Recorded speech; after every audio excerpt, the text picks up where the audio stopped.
dari belakang kan ada pembuangan sampah di belakang. Ya, baik untuk hari ini, jadi kita melaksanakan kegiatan pembersihan sampah secara serentak dilaksanakan di seluruh Indonesia. Ini salah satu bentuk kepedulian Polri terhadap lingkungan.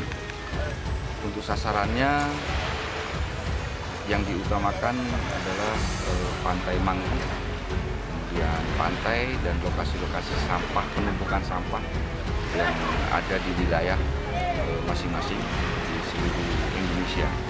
Dan untuk wilayah Gorontalo, hari ini kita melaksanakan bersih-bersih di wilayah pantai di seputaran Kecamatan Kabilabuni.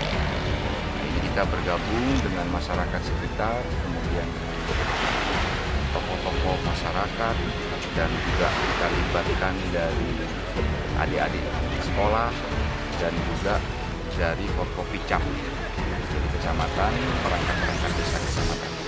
Ya, kita berharap dengan pelaksanaan kegiatan ini masyarakat khususnya yang berada di sekitar pantai bisa lebih peduli dengan sampah ke depannya, dan juga otomatis dengan kesehatan dengan masyarakat yang bersih.